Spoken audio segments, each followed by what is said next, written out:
Sunday at TPC Craig Ranch had all the ingredients of a classic PGA Tour final round. A packed leaderboard.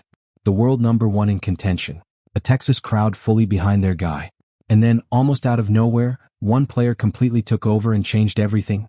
Not just with his scorecard but with what happened after the last putt dropped. What Wyndham Clark did on that Sunday was already going to be the lead story heading into the week. But what came next, in the moments near the scoring area, turned a dominant golf performance into something the Tour is going to be talking about for a long time.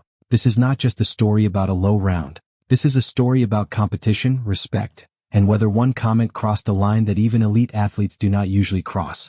Let's start with what actually happened on the golf course, because without understanding the scale of Clark's performance, nothing else makes full sense. Wyndham Clark shot a final round 60 at TPC Craig Ranch. Let that sit for a moment. A 60 on Sunday with pressure everywhere, against a leaderboard loaded with elite players. He finished the tournament at 30 under par, setting a tournament record in the process. The complete scorecard read 9 birdies, 1 eagle and 8 pars. Not a single bogey. In a final round. On a Sunday when everything was on the line. To understand just how rare this is, Clark joined a list that only 4 players in PGA Tour history have been part of, shooting 60 or better in the final round en route to a victory. The others are David Duval in 1999, Stuart Appleby in 2010, Tommy Gainey in 2012, and Clark himself at the 2024 AT&T Pebble Beach Pro-Am, which was reduced to 54 holes due to weather. That is the company he is keeping. That is the standard of performance he delivered on this particular Sunday in McKinney, Texas. What made the round even more striking was how Clark looked doing it. There was no scrambling, no visible panic, no emotional swings when a putt lipped out or an approach flew a touch long. He looked completely locked in from the first few holes, and he never let go of that rhythm. Everything just clicked, Clark said. When you get into that rhythm, you stop thinking and just play. Anyone who has played the game at any level knows exactly what that feeling is.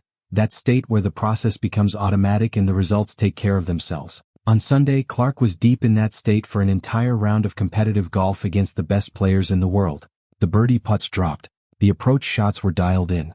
The decision-making was clean. And by the time Sunday afternoon wound down, Clark had not just won the CJ Cup Byron Nelson. He had delivered one of the most dominant final round performances the 2026 PGA Tour season had seen. Now let's put that performance in the context of Clark's career, because this win carries a weight that goes beyond the trophy.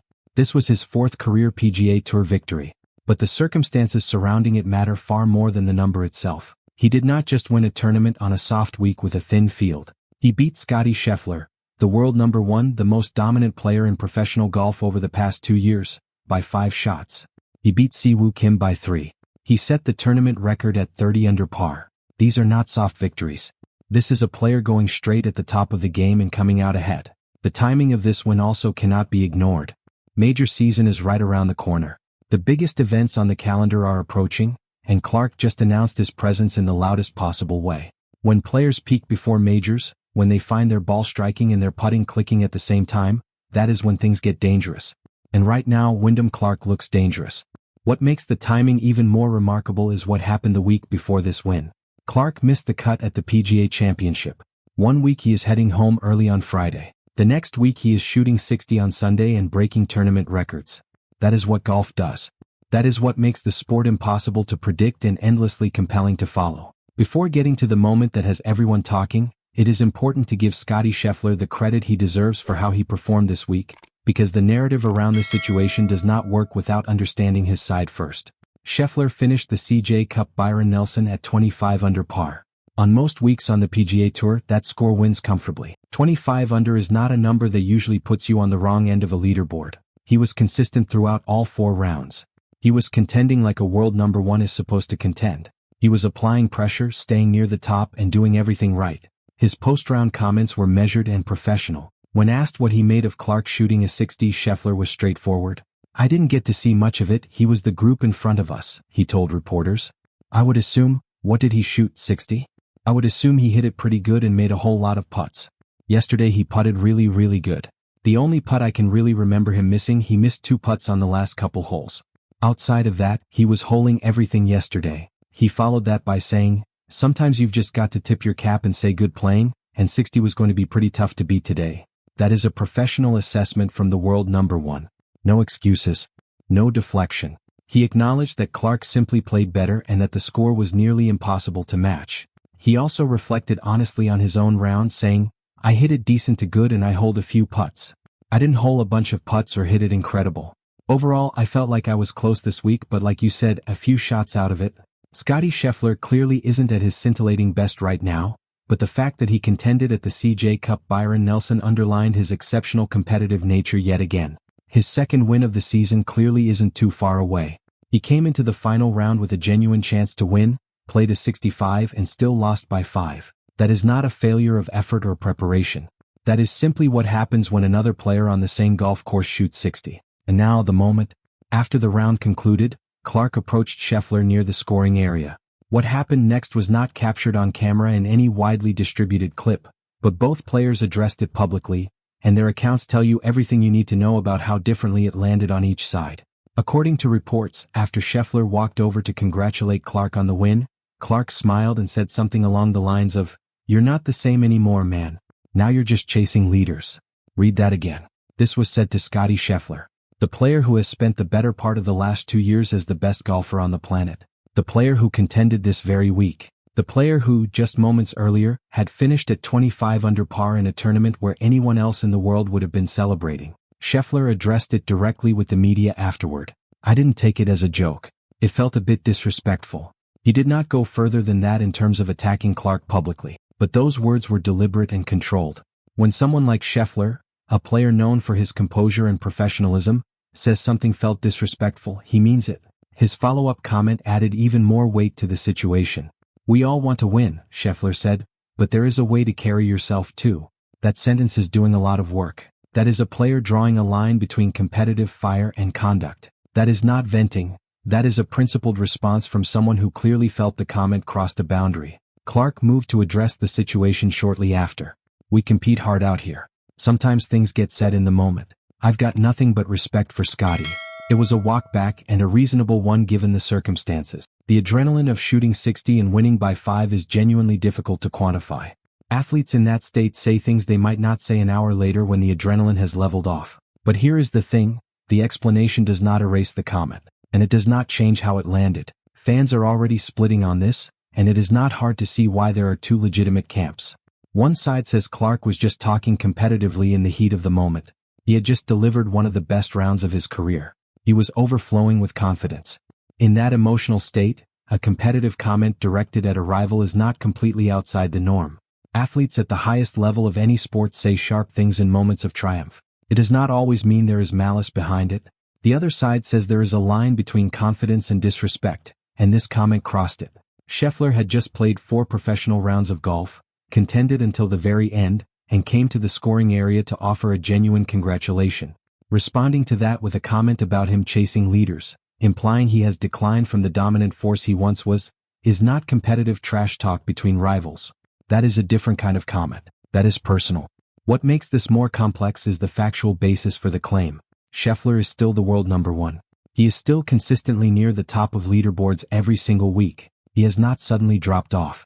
If anything, the argument that he is now chasing leaders rather than leading them is a stretch.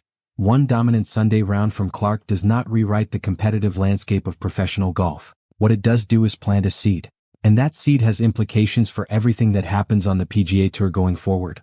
Every future pairing between Wyndham Clark and Scottie Scheffler now carries a different weight. Fans will watch their interactions. The media will ask questions whenever they are in contention together. Every leaderboard with both names near the top will carry the memory of this exchange. That is now part of the competitive fabric between these two players, whether either of them wants it to be or not. From a purely competitive standpoint, both players are doing things right now that command attention. Clark is explosive and dangerous when his confidence is elevated, a player capable of overpowering an entire field on the right week. Scheffler is the most reliable elite player in professional golf. Someone who shows up near the top of the leaderboard week after week, regardless of conditions, regardless of field strength, regardless of whether he has his absolute best stuff. Those are two very different kinds of excellence. And the tension created by this exchange, the fact that there is now something personal between them, makes every future meeting more meaningful than it would have been otherwise. The PGA Tour has not had a rivalry with genuine edge to it in some time. The best rivalries in sports are the ones where both parties are genuinely trying to prove something to each other, not just to a scoreboard. What happened at TPC Craig Ranch after Clark shot his 60 created exactly that kind of dynamic. It was not manufactured. It was not staged for television. It happened in the moment, in the quiet space near the scoring area, between two elite competitors who both believe they are the best player on tour. Whether Scheffler uses this as fuel heading into the majors is one of the most interesting subplots of the entire season. A player of his caliber, someone with that level of mental discipline and competitive drive, does not easily forget moments like this. And if there is one thing that elite athletes tend to respond to, it is being told, directly or indirectly, that their best days are behind them. Scottie Scheffler is 28 years old. His best days are not behind him. He contended this week. He is still the world number one. The idea that he is now chasing rather than leading is a claim that the facts of professional golf in 2026 do not yet support. And if that comment does light a fire, if it does sharpen Scheffler's focus heading into the biggest events of the year, then what Wyndham Clark said near the scoring area at the CJ Cup Byron Nelson might end up being one of the more consequential things said between two players all season. Not because it was right, but because of what it could spark. Golf is at its best when the competition feels personal. Not ugly, not classless, but personal. When players are not just trying to shoot the lowest score, but also trying to prove something to someone who told them they weren't what they used to be. That is the kind of edge that turns a regular tournament Sunday into a must-watch event. That is what makes fans circle certain pairings on the calendar months in advance. Wyndham Clark won the 2026 CJ Cup Byron Nelson with a final round 60. He finished at 30 under par and beat the world number one by 5 shots. Those facts are not going anywhere. But what he said afterward, and how Scottie Scheffler responded, turned a great performance into the beginning of something bigger. And where that goes from here, when these two inevitably find themselves near the top of a major championship leaderboard, is one of the most compelling storylines professional golf has produced in years.